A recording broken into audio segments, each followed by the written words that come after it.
ভিতরে ওয়াজ করে। ও ভাইজান, আমাদের মাযহাবের ইমামের নাম জানো কি? ইমামে আজম আবু হানিফা রাহমাতুল্লাহ আলাইহি।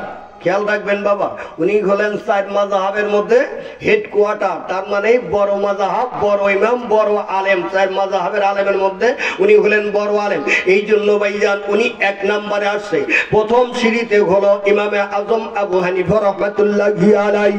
উনি তাফসীর করতে যান আমাদের মাযহাবের ইমাম ইমামে আজম আবু হানিফা রাহমাতুল্লাহি আলাইহি, উনি 7 বছর বয়স। জোরে বলেন কয় বছর? 7 বছর বয়স। উনি মাদ্রাসায় যাতায়াত করে, কিন্তু বাবা গরিব মানুষ, পায়ের মধ্যে জুতা নাই, খালি পায়ে হেঁটে হেঁটে মাদ্রাসায় আসে।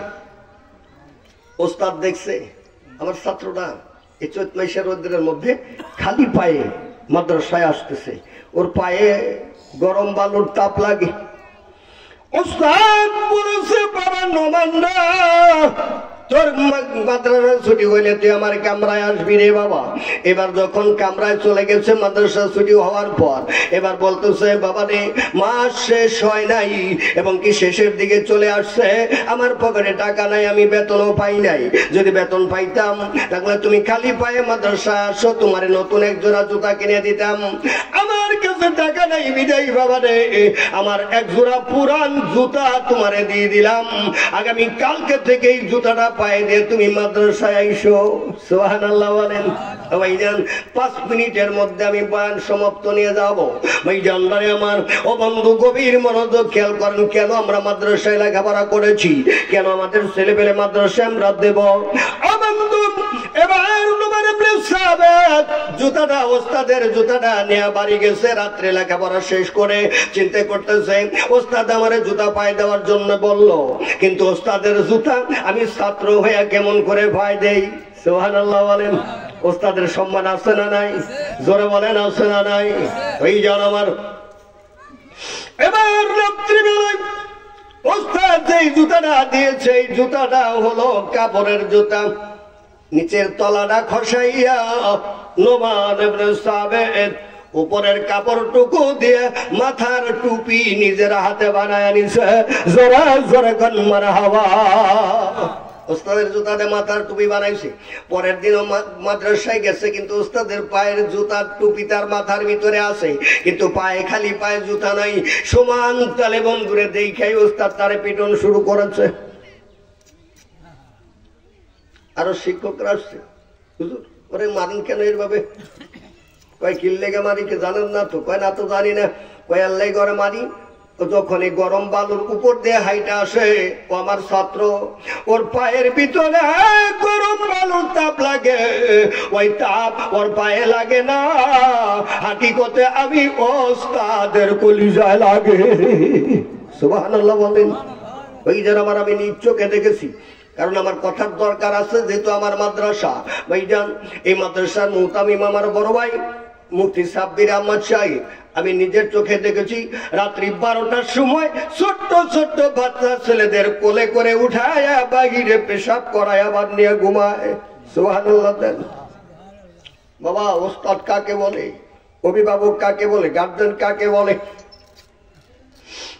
একজন ওস্তাদ কি করে বলে, হুজুর আপনি জানেন না, আমার ছাত্র নোমান ইবনে সাবিতের পায়ে গরম বালুর তাপ লাগে, ওই তাপটা আমি ওস্তাদের কলিজা লাগে। এই জন্য কি আমি জুতা দিয়েছিলাম, পুরান জুতা মনে করে মনে হয় ফেলে দিয়েছে, অবহেলা করে জুতাটা পায়ে দেয় নাই। আজকেও খালি পায়ে আসছে, ওর পায়ে গরম লাগছে, গরম আমি ওস্তাদের কলিজা লাগছে, এই জন্য ওরে মারলাম। এবার নোমান ইবনে সাবিত বলে, হুজুর আপনি শুধু আমার পায়ের দিকে তাকায় আমার পা দুটো দেখলেন, আপনি কি একবার আমার মাথার দিকে তাকাইলেন না? হুজুর আপনি কি একবার আমার মাথার দিকে তাকাইলেন না? এবার ওস্তাদ মাথার দিকে তাকায় দেখে রে, নোমান ইবনে সাবিত লক্ষ্মী একটা ছাত্র, ওস্তাদের জুতা দিয়ে মাথার টুপি বানাইছে। জোরে জোরে বলেন আল্লাহু আকবার, নারায়ে তাকবীর। ওই জন্য আমার এবার ওস্তাদ নোমান ইবনে সাবিতকে বুকের মধ্যে জড়া ধরে আকাশ আকাশের দিকে নজরটা মেলে ধরে দোয়া করে দিলেন, আল্লাহ আমার নোমান ইবনে সাবিত 7 বছরের ছোট্ট একটা ছাত্র, আমি ওস্তাদের জুতাটারে যেইভাবে সম্মান করেছে, ও আকাশের মালিক আমার মাওলা, আমি ওর ওস্তাদ হয়ে দোয়া করে দিলাম, আল্লাহ আমার ছাত্র নোমান ইবনে সাবিত রে আল্লাহ তুমি জগৎ বিখ্যাত একটা আলেম বানায়ো। জোরে জোরে কোন আল্লাহু আকবার।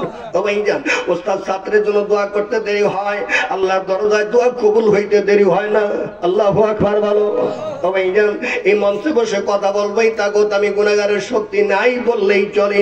তবে এরকম কিছু ওস্তাদ মাশায়েখের দোয়ার বরকতে আমার মাওলা সারা বাংলার জমিনে আমারে ঘুরায়।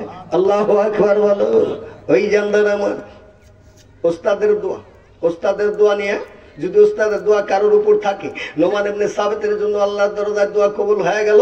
ও ভাইজান 4 মাযহাবের মধ্যে হেড একজন ইমামে আজম আবু হানিফ সাহেব রাহমাতুল্লাহি আলাইহি। ও ভাইজান तमाम পৃথিবী যতদিন বেঁচে আছে নোমান ইবনে সাবিত ইমামে আজম আবু হানিফ সাহেব রাহমাতুল্লাহি আলাইহির কথা প্রত্যেকটা আলেমের জবানে থাকবে কি থাকবে না বলেন?